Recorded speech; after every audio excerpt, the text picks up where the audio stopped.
കളമശ്ശേരി കഞ്ചാവ് കേസിൽ മുഖ്യകണ്ണികളായ 2 പൂർവ്വ വിദ്യാർത്ഥികൾ അറസ്റ്റിൽ. ഹോസ്റ്റലിൽ കഞ്ചാവ് എത്തിച്ച ആഷിഖിനെയും ഷാരിഖിനെയുമാണ് കളമശ്ശേരി പോലീസ് പിടികൂടിയത്. കഞ്ചാവ് എത്തിച്ചത് കോളേജിൽ നിന്നുള്ള ഡിമാൻഡ് കാരണമെന്നും വിൽപ്പന നടത്തിയത് ഓഫർ നൽകിയാണെന്നുമാണ് പ്രതികളുടെ മൊഴി. കേസിൽ കൂടുതൽ പേർക്ക് പങ്കുണ്ടെന്നും ആകാശിന്റെ മുറിയിലുണ്ടായിരുന്ന അനന്തുവിന്റെയും ആദിലിന്റെയും പങ്കാളിത്തം പരിശോധിക്കുന്നെന്നും തൃക്കാക്കര ACP പറഞ്ഞു. പോളിടെക്നിക് പ്രിൻസിപ്പൽ പോലീസിന് നൽകിയ കത്താണ് കേസിൽ നിർണായകമായത്. പൂർണ്ണമായും ഇതിൽ ഇൻവോൾവ്ഡ് ആയിട്ടുള്ള ആളുകൾ മാത്രമേ നമ്മൾ ഇതിനകത്തേക്ക് കൊണ്ടുവരുള്ളൂ. തെളിവുകളുടെ അടിസ്ഥാനത്തിൽ സപ്ലൈ ചെയ്തവരാണ് എന്നുള്ളത് നമുക്ക് മനസ്സിലായിട്ട് ഇവിടെ എത്തിച്ചത് ഇവരാണ് എന്നുള്ളതാണ് നമുക്ക് കിട്ടിയിട്ടുള്ള വിവരം. അത് നമ്മൾ പൂർണ്ണമായിട്ടും വിശ്വാസത്തിലെടുക്കണമെങ്കിൽ നമുക്കത് തെളിവുകൾ കൊണ്ടുവരണം. അഞ്ജലി ശ്രീജിതാരാജ് നമുക്കൊപ്പം. അഞ്ജലി, അന്വേഷണം എങ്ങനെയാണ് ഇപ്പോൾ പുരോഗമിക്കുന്നത്?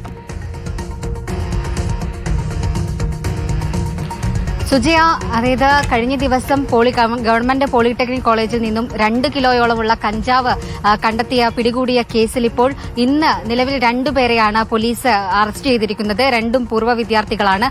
ഈ ആകാശ് അതായത് കഴിഞ്ഞ ദിവസം അറസ്റ്റ് ചെയ്ത ആകാശിന്റെ മൊഴിയുടെ അടിസ്ഥാനത്തിലാണ് ഈ പൂർവ്വ വിദ്യാർത്ഥികളായ 2 പേരിലേക്ക് പോലീസിന്റെ അന്വേഷണം നീണ്ടത്. തുടർന്ന് ഇന്ന് പുലർച്ചെയോടെയായിരുന്നു ഇരുവരെയും പോലീസ് കസ്റ്റഡിയിലെടുത്തത്. തുടർന്ന് ഇരുവരെയും ചോദ്യം ചെയ്ത് തൃക്കാക്കര ACPയുടെ നേതൃത്വത്തിൽ ചോദ്യം ചെയ്യലിന് ശേഷം ഇപ്പോൾ കോടതിയിലേക്ക് കൊണ്ടുപോയിരിക്കുകയാണ്. കൂടാതെ ഇതിൽ കൂടുതൽ വിദ്യാർത്ഥികൾക്ക് പങ്കുണ്ടോ എന്ന കാര്യവും പോലീസ് പരിശോധിക്കുന്നുണ്ട്. ഈ ഏറ്റവും പ്രധാനപ്പെട്ട കാര്യം എന്ന് പറയുന്നത് ഈ കൂടുതൽ അതായത് കൃത്യമായ തെളിവുകളുടെ അടിസ്ഥാനത്തിൽ മാത്രമായിരിക്കും പോലീസ് അറസ്റ്റ് ചെയ്യുക എന്നതാണ് വെളിപ്പെടുത്തിയിരിക്കുന്നത്. കാരണം വിദ്യാർത്ഥികളായതുകൊണ്ട് തന്നെ അത്തരത്തിൽ കൃത്യമായ തെളിവിന്റെ അടിസ്ഥാനത്തിലായിരിക്കും ഇങ്ങനെ ഒരു കേസിൽ അറസ്റ്റ് ഉണ്ടാകുക എന്ന നിർദ്ദേശവും പോലീസ് നൽകിയിട്ടുണ്ട്. ഇതിൽ പ്രധാനമായും നമ്മൾ മനസ്സിലാക്കേണ്ട കാര്യം എന്ന് പറയുന്നത് ഓഫറിന്റെ അടിസ്ഥാനത്തിലാണ് ഈ കോളേജിൽ ഇത്തരത്തിൽ കഞ്ചാവ് അടക്കമുള്ളവ വിപണനം നടത്തിയത്. അതായത് 500 രൂപ കഞ്ചാവിന് മുൻകൂട്ടി ബുക്ക് ചെയ്യുകയാണെങ്കിൽ 200 രൂപയ്ക്ക് നൽകും, 300 രൂപയ്ക്ക് നൽകും. ഇത്തരത്തിൽ 200 രൂപ തുടങ്ങിയ ലാഭങ്ങളൊക്കെ കോളേജിൽ പ്രചരിപ്പിച്ച ശേഷമാണ് ഈ രീതിയിൽ ഓഫർ അടിസ്ഥാനത്തിൽ കച്ചവടം നടത്തിയത്.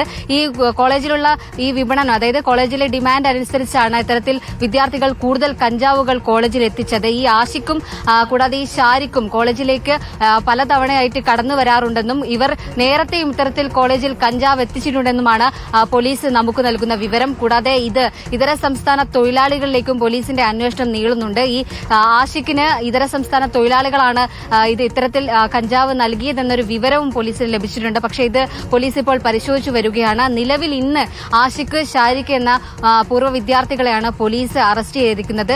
ഇതിൽ ഏറ്റവും നിർണായകമായ കാര്യം എന്ന് പറയുന്നത് പ്രിൻസിപ്പളിന്റെ മൊഴിയായിരുന്നു. അതായത് പ്രിൻസിപ്പൾ പോലീസിന് നൽകിയ കത്തായിരുന്നു. കോളേജിൽ ഹോളി ആഘോഷം നടക്കുന്നുണ്ട്. തുടർന്ന് കൃത്യമായിട്ടുള്ള ഒരു ഇടപെടൽ പോലീസിന്റെ നേതൃത്വത്തിൽ കോളേജിൽ ഉണ്ടായിരിക്കണമെന്നും ഒരു കണ്ണ് പോലീസ് അതായത് ഇത്തരത്തിൽ കോളേജിന്റെ പരിസരത്തും ഹോസ്റ്റൽ കേന്ദ്രീകരിച്ചും ഒരു അന്വേഷണം നടത്തണമെന്നൊക്കെ ഈ പ്രിൻസിപ്പളായിരുന്നു പോലീസിന് നൽകിയത്. കൂടാതെ ഈ കഞ്ചാവുമായി ബന്ധപ്പെട്ട് വലിയ രീതിയിൽ പണപ്പിരിവും കോളേജിൽ നടക്കുന്നുണ്ട് തുടങ്ങിയ നിർണായക വിവരങ്ങൾ പ്രിൻസിപ്പളാണ് പോലീസിന് നൽകിയത്. തുടർന്ന് 14-ാം തീയതി ഹോളി മത്സരം നടക്കുമ്പോൾ അതിന്റെ തലേ ദിവസം തന്നെ പോലീസ് ഇത്തരത്തിലൊരു വലിയ റെയ്ഡ് നടത്തുകയായിരുന്നു.